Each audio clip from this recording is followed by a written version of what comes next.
What's going on, everybody? My name is Anthony Sabatino. We're here in the city shooting vlog number 3. We're going to talk a lot about personal finance today. We're going to go pretty in depth, so let's jump into the video. Had to go against the grain to do my own thing. Took a shot in the dark to make my own lane. I think that I'm better going my own way, so I didn't. Now I'm on my own, yeah, I'm on my way. Keep my head up till I find my place. Yeah, I'm on my way, every day I'm getting close. Had to do my own thing now. I know that I'ma make it to the top. Wake up and grind, I don't think I'll ever stop. Cause I made. So one of the things that I always think about that's really important is the ideology of separating your personal and your business finances. It can become a foundational piece going up as you continue to grow your business and you start getting more revenue, things of that nature. It's really important that you are separate and organized, because that will not only solve a lot of vulnerabilities that will start to come to fruition as you continue to grow, but it's also going to start showing you the responsibility of budgeting throughout a process, right? Because you can be strategic with what you're doing, you could also be very lax with it, and that lackadaisical type situation can really end up creating even more vulnerabilities down the line. So being able to separate your personal expenses from your business expenses, take away the tax issues from that, but even just as a mindset, it creates a whole lot more of a responsibility factor. As you continue to build a business, you know what's coming and what's going, and you can kind of figure that out the right way. But it's also really important for a litany of different tax reasons that can really hurt you if you're not really focused on separating an organization with it.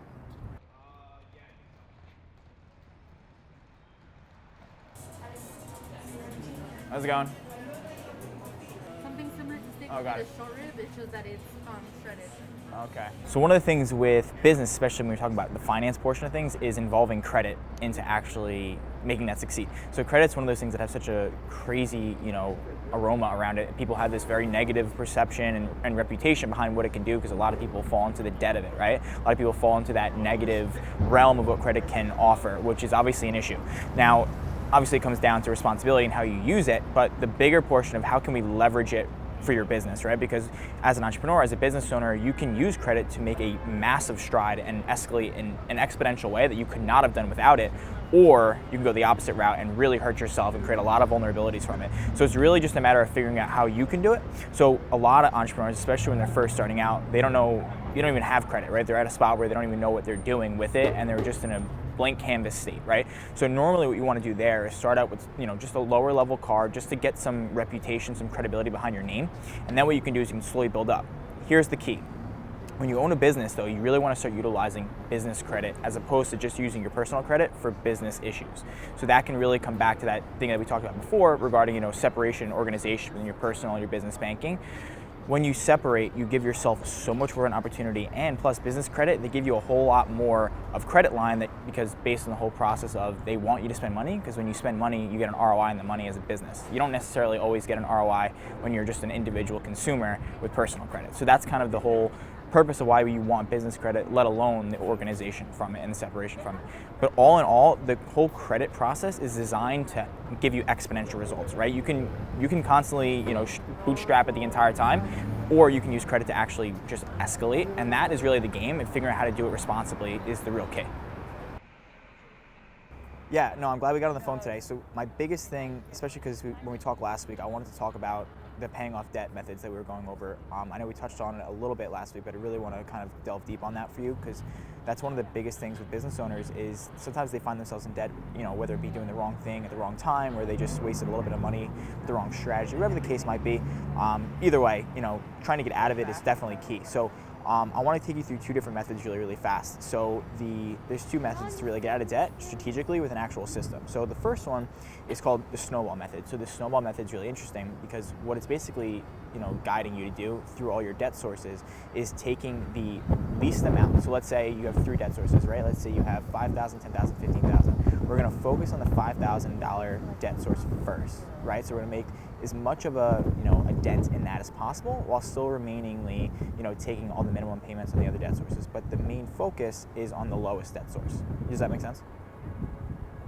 Great. Awesome. So that's really important, right? So what that's doing is it's going to give you a much faster sense of motivation, because you're going to get to 0 faster than if you would have started with the 15K. You know what I mean?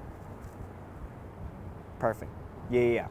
So the second option, though, there's always another option, right? So the second option is called an avalanche method. So the reason it's called that is basically you're going to start focusing on your highest interest rate. So with every debt source, right, whether it be a credit card, a loan, a personal loan, a car loan, a mortgage, it all has interest rates associated with them. So this method is really designed for people who have really high interest rates on their loans or their debt sources at all. So let's say that 10K that we just talked about before, debt source had a 23% interest rate. That's obviously really high, and that can really end up costing you a lot of money over time. So what you're going to want to do is tackle that first and make the biggest dent in that first, then still remainingly taking all your minimum payments for, let's say, the 5 and the 15K in that same scenario that we talked about. Does that make sense? Great. So, both have advantages and everything like that, but I want you to understand, especially in your position, John, you can really look at the snowball method. In my opinion, is the best option for you because you don't really have any high interest rates. You really are just looking at, these dollar amounts that are staring you in the face that you really want to get to zero so you can start making more options. And once you get to zero, having that thumb over your head from the banks is really just going to hinder you from making these massive decisions and, escalate as fast as you want in your business. You know what I mean? All right, so I want to take you guys through the back end of a budgeting template spreadsheet, which is very powerful, especially in personal finance in general when you're running a business. So it's actually a Google Sheets document, and right here at the top, you're going to see budget template. So we're going to click on it, and I give this to every single one of my clients. So basically what this is an entire monthly budget, and it gives it to you in a bird's eye view, which is very beneficial. So this is going to be your summary page where it's literally showing you everything in and out, your expenses and your income on both ends of the spectrum of your entire life, right? So doing this not only gives you a whole ton of responsibility and understanding what's going on, but it also allows you to start becoming really strategic with growth, right? So if you look right here to the transactions tab, what's going to happen here is you can actually add everything that you're spending any money on, and anytime you make money. So you'll put your date of when you buy it, the amount in which you paid for it, the little bit short description of what it is, and there'll be some preset categories that you can choose from. Same thing on the income side, right? So date, amount, description, and category.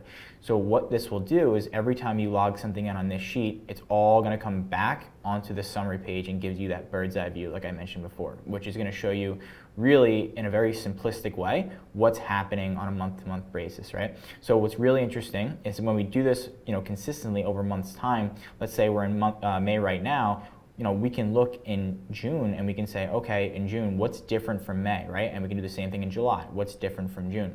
So this will help us over time start making ourselves accountable to what we have to do to start making growth a priority. And this is really personal in terms of personal finances, but we can even look at this through business expenses and things of that as well to budget that and really create a whole ton of growth mindset and actual tactic to start creating the results you're looking for. So overall, having this in the back of your head will be very beneficial in terms of creating the personal finance success that you're looking for.